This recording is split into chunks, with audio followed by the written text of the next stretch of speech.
The Lakers made 5 new additions on draft day, one of which of course being their 36th overall draft pick, that being a Duthero, trading up from their 55th overall draft pick, which they originally had less than 48 hours ago, then trading for the 45th draft pick, then trading that draft pick once again for the 36th overall draft pick. But after that point, they then went on to get some undrafted players, and for me personally, I've always loved what they've done after the draft ends almost more than what they do during the NBA draft. And don't get me wrong, they've definitely had some good luck with late round draft picks. Guys over the past decade like Jordan Clarkson, Thomas Bryant, Kyle Kuzma, Josh Hart, and many more after that point, even a guy like Ivica Zubac. But then after the draft ends, they're also pretty damn good. Finding guys of course like Alex Caruso, Austin Reeves, even guys like Scottie Pippen Jr., who is unfortunately not with their team, or even a guy like Jay Huff for example. Regardless though, they are very good during the latter part of the second round, and then after the draft ends entirely. And once again this year they wasted no time finding undrafted talent. Immediately after the draft concluded, they immediately picked up Eric Dixon, the all-time scoring leader at Villanova University, leading the entire D1 level in scoring last season, picking him up via two-way contract, and then picking up 3 more guys with an Exhibit 10 contract, aka a training camp contract. Signing North Carolina legend RJ Davis, a guy that led the entire D1 level in scoring during the 23-24 college year, signing him to an Exhibit 10 contract, which is a correction I have to make from my last video. Some reports said they signed him to a two-way contract, but it does happen to be an Exhibit 10 contract, though he might eventually work himself up to a two-way contract, as they do have one available.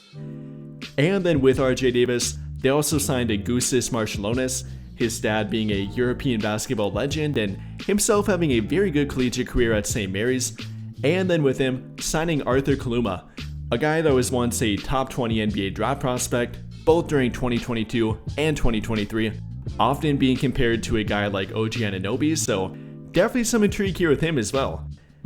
And with that in mind here, we're going to talk about all 4 of the undrafted guys, talking about Eric Dixon, RJ Davis, but then a heavier focus on Augustis Marciulionis and Arthur Kaluma, as I already did talk about Eric Dixon and RJ Davis in my past video, so be sure to check that out if you want a more detailed breakdown of both of them. But without further ado here, we'll start with Eric Dixon and RJ Davis, doing a brief overview if you didn't watch my last video or if you have no idea who they are.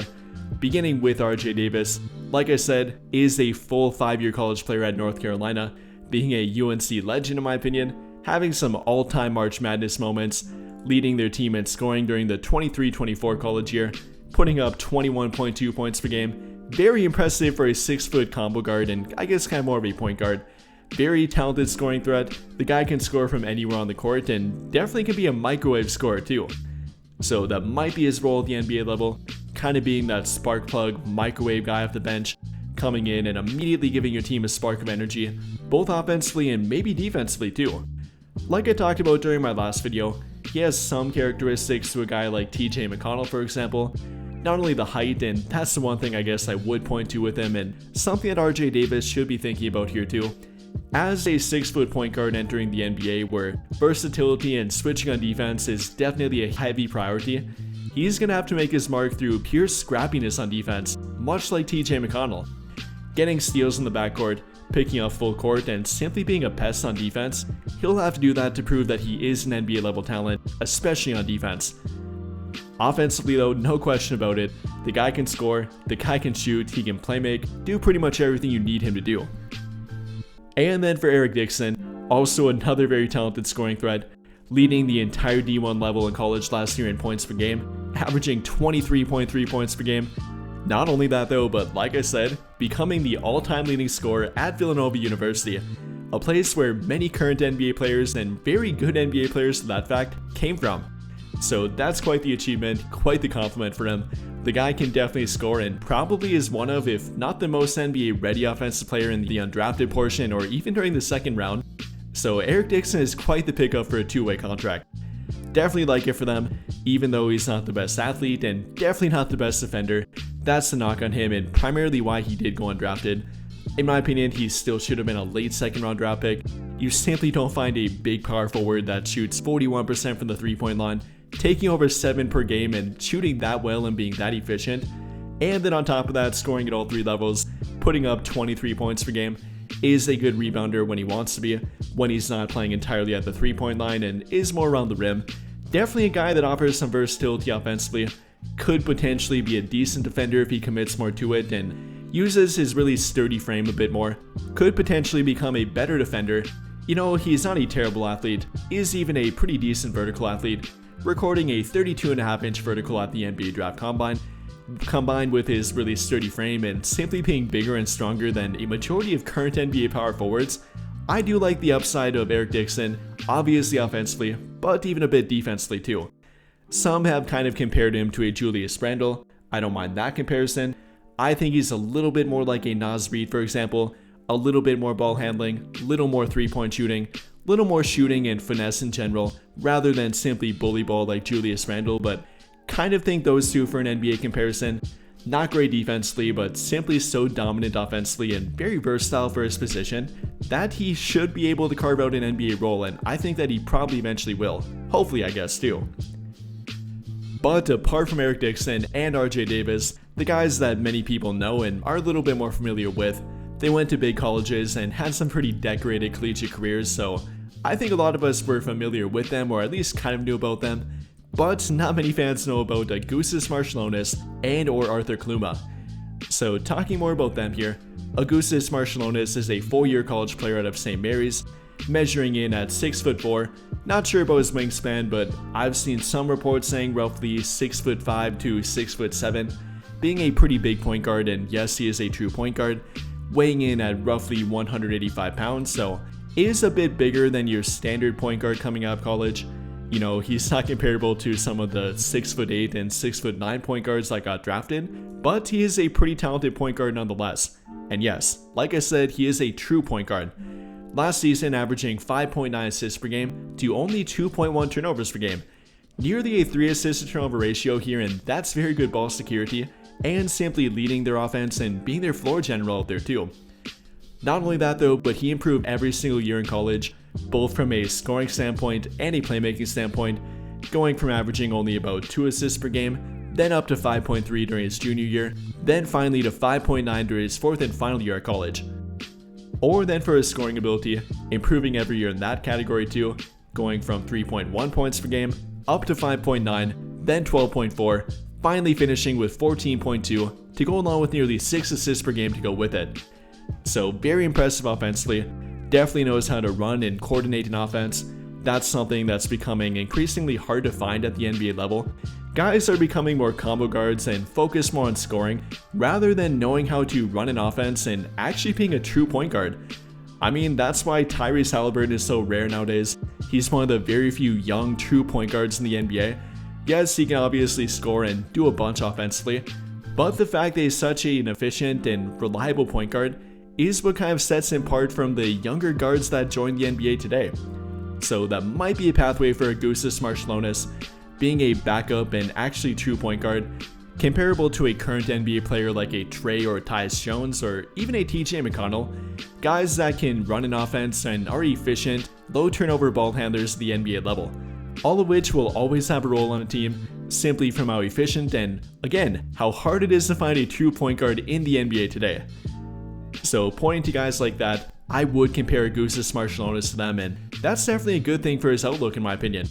Being that true point guard, being able to run an offense off the bench and coordinate an offense when the starting point guard is out, then on top of that, even having some off-ball ability as well, is a pretty good off-ball cutter and off-ball mover for a point guard, is a decent 3-point shooter, albeit not a great one, shooting roughly 35% from 3 last season on 4.2 attempts per game, but all around I like his offensive game, is a low turnover, efficient offensive player, can run an offense and has plenty of background doing it too.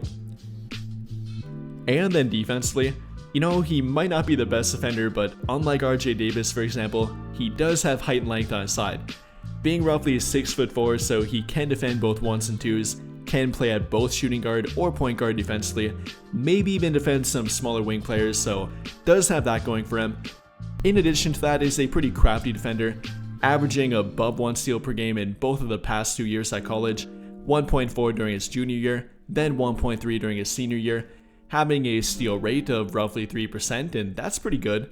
Pointing to his defensive ability both off the ball and on the ball, is pretty crafty on defense, hopefully could turn out to be a guy like TJ McConnell, being a defensive pest and a guy that simply never gives up on defense despite his height or lack thereof. You know, not entirely the case with Marciulionis, but I think he can kind of replicate that, and if he really commits to it too.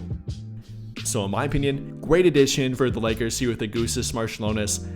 I've seen some draft boards with him as a second round draft pick, or definitely a two-way contract if you want undrafted. So getting him for simply a training camp deal, no tied money to him or no guaranteed money for that contract, that's pretty impressive and really telling about the Lakers scouting department and what they can do after the draft ends. Which in my opinion also does apply to Arthur Kaluma. Like I mentioned before, was at one time a top 20 NBA draft prospect. Many had compared him to OG Anunoby, like I said, so that's a pretty good NBA player to be compared to, which obviously directs to him being a 3&D plus ability kind of guy. He showed that and got better every single year throughout college, which in my opinion is kind of confusing to why he went down as an NBA draft prospect rather than up. Every year he improved his scoring, defense, rebounding, and pretty much everything on the court. From a scoring standpoint, going from 10.4 points per game up to 11.8, then to 14.4, then to 12.3, but actually averaging more per 40 minutes. So in my opinion, the guy definitely improved from a scoring standpoint, and you can point to it from a rebounding standpoint too. Going from 5.4 rebounds per game up to 6, then to 7, then to 7.5 in only 29.3 minutes per game.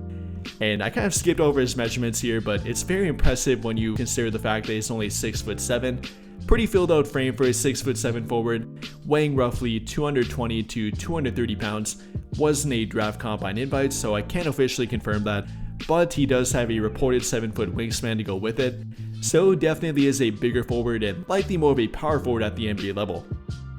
But don't get twisted, that doesn't mean he can only defend power forwards or only forwards in general.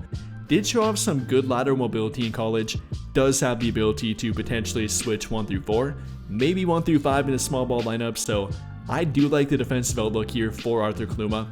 Whether you're talking about on the ball, is a good perimeter defender, is even a pretty good post defender, can take on both physical and even crafty, quicker players on defense, so I like the defensive versatility of Arthur Kaluma. Then for his 3-point shooting, kind of the final part of a 3&D player, and obviously you need to have it at the NBA level, he finally did show some great improvement during his 4th and final year, shooting roughly 36% from beyond the arc on about 3 attempts per game. Once again, improving every year throughout college, going from 26.5%, then to 31%, then to 35.4%, up to 35.9%.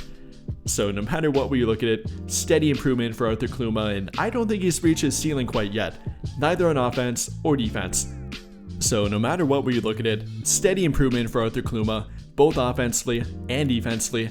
His 4th and final year, he had a defensive BPM rating of plus 3.1, an overall BPM rating of plus 7.6, one of the best in his entire conference, and that's with him transferring to a new college pretty much every year, so going from different environment to different environment and still finding a way to improve is very impressive and might be able to translate to the NBA, where a whole lot of team switching tends to happen too.